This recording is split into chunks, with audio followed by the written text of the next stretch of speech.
Okay, sir safari മാത്രമല്ല, സാറൊരു business person ആണ്, സ്കൂളുകളുണ്ട്, കോളേജുണ്ട്. അപ്പം ഇതിൻ്റെ എല്ലാം തിരക്കുകൾ വരുമ്പോൾ ഒരു ഫിസിക്കൽ ആൻഡ് മെൻ്റൽ ഹെൽത്ത് അത് ഭയങ്കര ഇമ്പോർട്ടൻ്റ് ആണ്. ഇതിൻ്റെ എല്ലാം ഓടി നടക്കുമ്പോൾ നമ്മൾ നമ്മളുടെ കാര്യം മറന്നു പോകാൻ പാടില്ലല്ലോ. അപ്പോൾ സാർ എങ്ങനെയാണത് മെയിൻറ്റെയിൻ ചെയ്ത് പോകുന്നത്? വിദ്യാഭ്യാസ സ്ഥാപനങ്ങൾ ഞാൻ നേരിട്ട് നടത്തുന്നത് സഫാരിയുടെ അക്കാഡമി മാത്രമേ ഉള്ളൂ. മറ്റൊക്കെ എൻ്റെ കുടുംബാംഗങ്ങൾ, എൻ്റെ പിതാവും എൻ്റെ സഹോദരനും സഹോദരിയും ഒക്കെ ചേർന്ന ഒരു ടീമാണ് നടത്തുന്നത്. മീഡിയ സൈഡ് മാത്രമാണ് ഞാൻ ഒറ്റയ്ക്ക് നിന്ന് യുദ്ധം ചെയ്യുന്ന ഒരു മേഖല.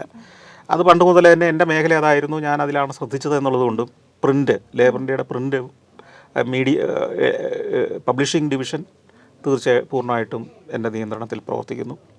അപ്പോൾ ഇത് നമ്മൾ ഹെൽത്ത് എന്ന് പറയുന്നതിൽ ഞാൻ അമിതമായ വലിയ ശ്രദ്ധയൊന്നും കൊടുക്കുന്ന ആളല്ല.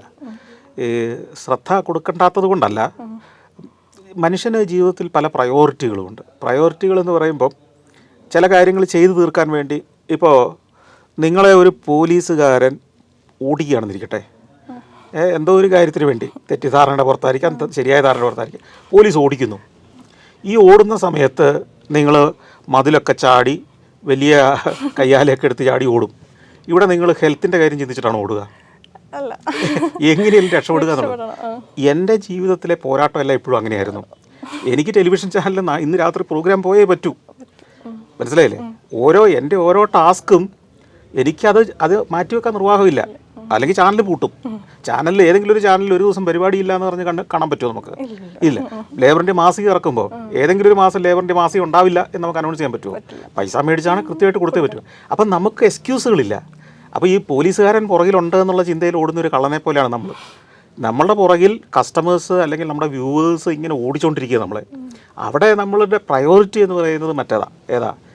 ഈ സമയത്ത് പ്രതീക്ഷിക്കുന്ന ക്വാളിറ്റിയുടെ ഒരു പ്രോഡക്റ്റ് പുറത്തിറക്കുക.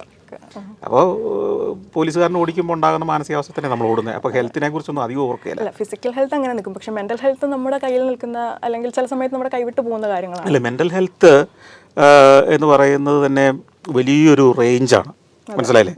നിങ്ങളുടെ മെൻ്റൽ ഹെൽത്ത് ഇവിടെ നിൽക്കാം.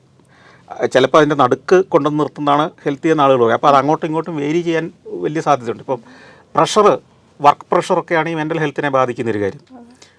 എന്നെ സംബന്ധിച്ചിടത്തോളം ഞാൻ ഈ ചെയ്യുന്നതെല്ലാം, ഞാൻ എപ്പോഴും ചിന്തിക്കുന്നൊരു കാര്യം, എനിക്ക് ആസ്വദിക്കാൻ പറ്റുന്ന പണിയെ ഞാൻ ചെയ്യാറുള്ളൂ. അതുകൊണ്ട് എൻ്റെ മെൻ്റൽ ഹെൽത്തിനെ അതൊരിക്കലും ബാധിക്കുന്നില്ല. പിന്നെ പലപ്പോഴും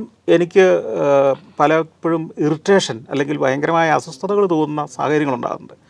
രണ്ട് കാര്യങ്ങൾ. ഒന്ന്, ഈ ക്വാളിറ്റിയെക്കുറിച്ച് യാതൊരു ബോധ്യവുമില്ലാത്ത ആളുകളോടൊത്ത് ചേർന്ന് പ്രവർത്തിക്കേണ്ടി വരുമ്പം നമ്മളുടെ ഒരു വിഷ്വൽ സെൻസ് അല്ലെങ്കിൽ നമ്മുടെ ക്വാളിറ്റിയെക്കുറിച്ചുള്ള സെൻസ് ഇതൊന്നും ഇല്ലാത്ത ആളുകളാണ് നമ്മുടെ കൂടെ പ്രവർത്തിക്കുന്നതെങ്കിൽ എപ്പോഴും ഫ്രിക്ഷൻ ആയിരിക്കും, എപ്പോഴും വഴക്കായിരിക്കും.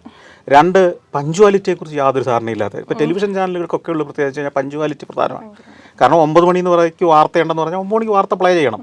വാർത്ത വായിക്കാൻ ആൾ വന്നില്ല എന്നുള്ളതാണോ, കറണ്ട് പോയി എന്നോ, അല്ലെങ്കിൽ വേറെ എന്തെങ്കിലും, ക്യാമറാമാൻ അന്ന് ലീവാണെന്നോ, ഇതൊന്നും ഒരു എക്സ്ക്യൂസ് അല്ല. ക്യാമറാമാൻ ഇല്ലെങ്കിൽ നിങ്ങൾ പോയി ഇന്ന് ക്യാമറ ഓപ്പറേറ്റ് ചെയ്തോണം. അപ്പോൾ ഇങ്ങനെ പഞ്ച്വാലിറ്റിയെക്കുറിച്ച് ബോധമില്ലാത്ത ആളുകളുടെ കൂടെ പ്രവർത്തിക്കുമ്പോഴും നമുക്ക് ഈ പറഞ്ഞ പ്രശ്നം ഉണ്ടാകും.